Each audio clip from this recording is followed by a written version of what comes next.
Welcome to Backbone Unlimited. My name is Matt Hartsky. In this episode, we're going to talk about the things I wish I knew sooner about public land elk hunting.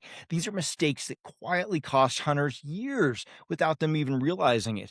If you're not familiar with who I am, I've been hunting and guiding Western big game for over 34 years, and I've been a professional strength conditioning and nutrition coach for more than 30 years, and I'm here to help you become a more successful and consistent elk hunter and outdoorsman. If I could go back to year one, knowing what I know now after more than 3 decades of hunting Western big game, I wouldn't focus on tactics first. I wouldn't worry about calling. I wouldn't worry about gear or even a lot of the advanced strategies that we talk about here.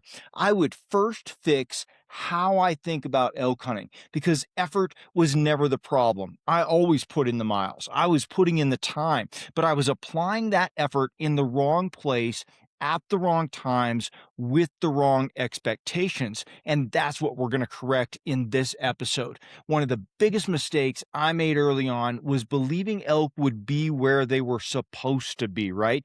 In terms of looking at a map and finding north facing timber or water or feed and assuming that that's where elk live. And on paper, that makes sense. But public land elk don't always live based on preference, right? They live based on pressure. And that perfect looking basin you found, if it's easy to access or easy to glass or gets hunted consistently, there's a really good chance it's empty during daylight hours. Not because it can't hold elk, but because it can't hold elk under hunting pressure.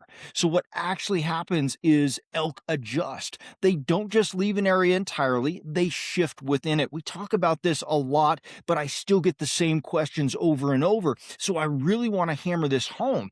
Elk move into micro terrain a lot of elk hunters overlook, like small benches that we've got whole videos on, benches that are halfway down a slope, or dark timber pockets that don't glass well, or tight, nasty areas that might be close to pressure where visibility is limited, but security is high for them. And that's the disconnect. A lot of elk hunters are chasing what looks good, but elk are living where they feel safe. So you got to start there.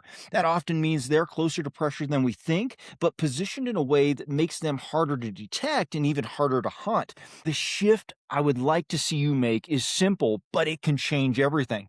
Try to stop hunting potentially good country and start hunting adjusted elk behavior. Because until you understand how pressure reshapes elk location because of their behavior, you're always going to feel like elk are disappearing or you're one step behind, when in reality, they've just adapted faster than we have, right? One of the hardest lessons to learn in public land elk hunting is this: going deeper does not always or automatically mean finding more elk.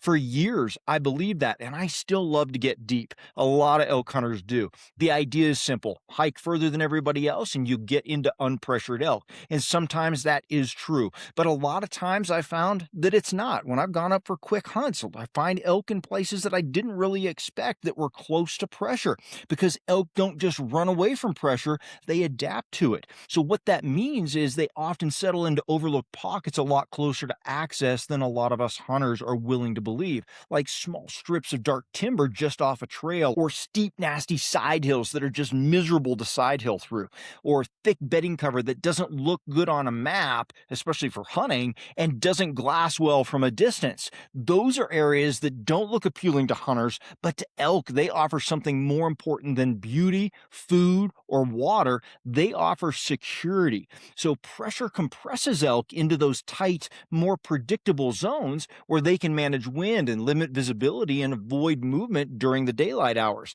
And a lot of those zones exist in places that we hunters walk right past on our way to getting somewhere better. And that's the trap. We think we're getting into elk by getting deeper, but we're actually leaving them behind a lot of times, or unnecessarily walking past the elk that are there.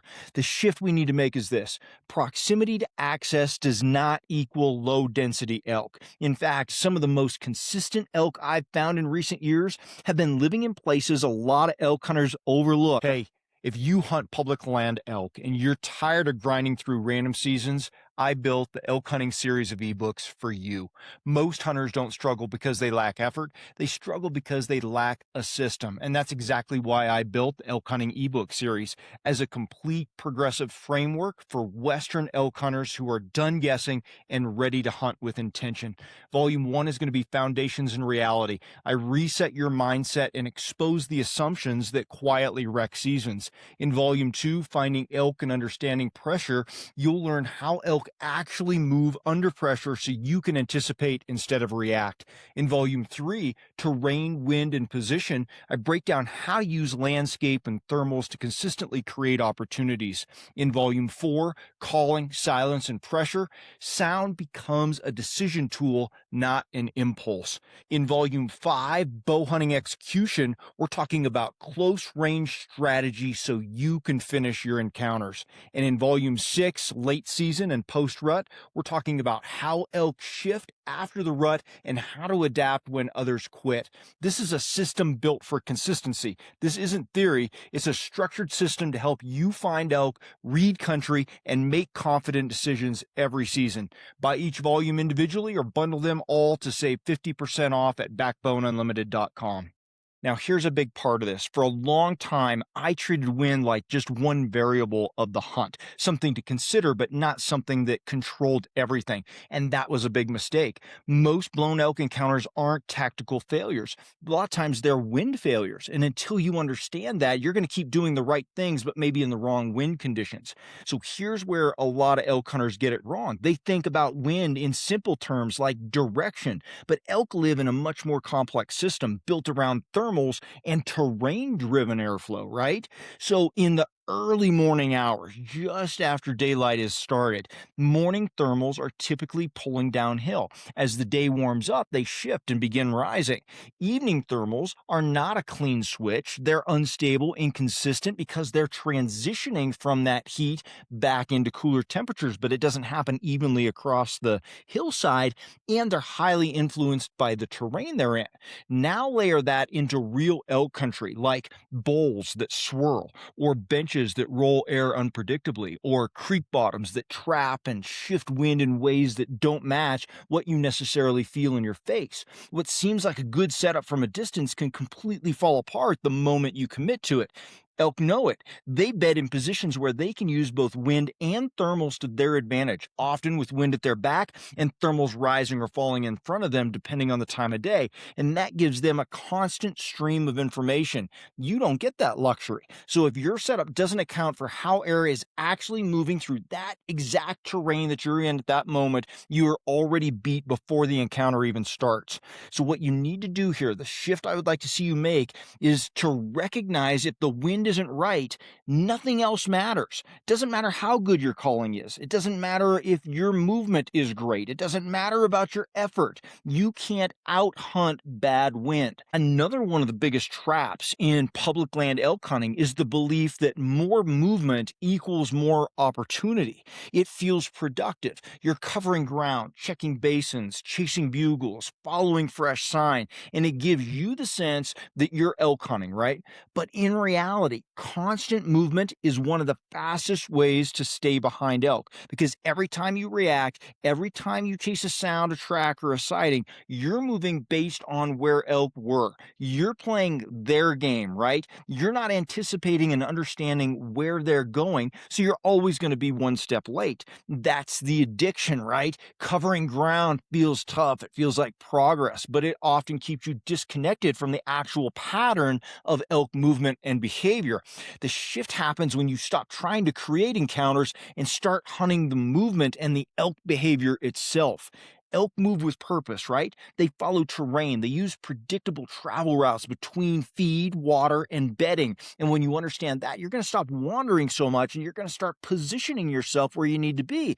And that's where a lot of elk hunters miss it. They just keep moving when they should be setting up somewhere. They keep searching when they should be waiting. Because once you're into elk, once you've confirmed they're using an area, your job changes completely. It's no longer about finding them, right? It's about intercepting them. And interception requires patience, positioning, and discipline, especially when there's a herd. Good luck sneaking up on that herd and making it happen. Your odds are the lowest at that time. So positioning matters here. Once you're in elk, you've got to slow down or you fall behind, because the moment you start chasing again, you're already too late. This is the one that took me longest to understand now, and it's the one that changes everything. Most elk hunters don't have a system. They just have reactions like that, right? They make decisions in the moment based on what feels right. Let's try this ridge. Hey, that basin looks good. Or we heard something over there. Let's go check it out. And in the moment, those decisions can seem very logical, but they're not structured, right? They're just emotion based. And emotional decision making leads to inconsistency, inconsistent decisions, and inconsistent outcomes. Some days it might work, but a lot of days it doesn't. And you never really know why or make adjustments based on it. And that's where the shift needs to happen. I want you to replace just reactionary hunting with a system. So what I've been talking about in a lot of recent videos is we locate, we evaluate, we position, we execute, and then we adjust based on that. Now, every decision has a purpose on the mountain, right? You're not just finding elk, you're locating elk with intention. You're not just moving,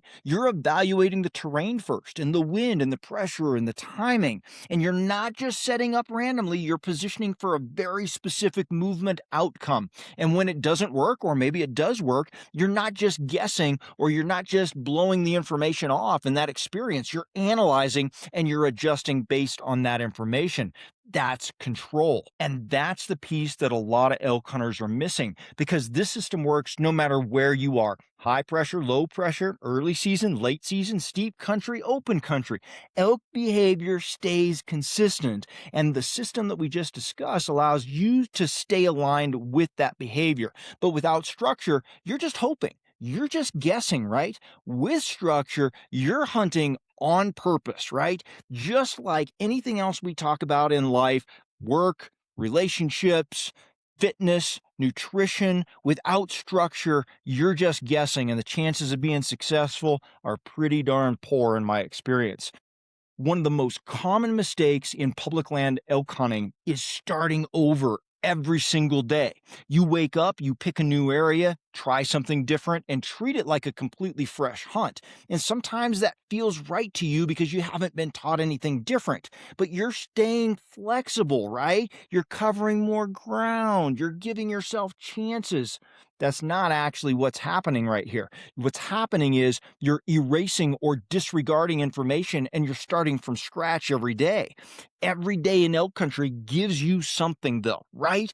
The movement timing, how wind behaves in terrain, how elk respond to pressure, where they show up and where they don't. And when you leave that behind to chase something new the next day, you lose the ability to build momentum. And so that's why so many hunters, I think, feel like they're close, but never quite there. They're not looking at it as an educational opportunity. They're not stacking days. They're restarting over again all the time. So what actually works is the opposite. You use the system and you stay in elk. You refine the same areas. You start recognizing patterns, when elk are moving, how they're using specific terrain features, what wind setups are consistent and what aren't, where pressure is pushing them during daylight hours. And over time, all of those behavior patterns start to tighten. And so your decisions are going to get faster, your setups are going to get cleaner, and your encounters are going to become a lot more predictable. So that's when consistency starts to show up.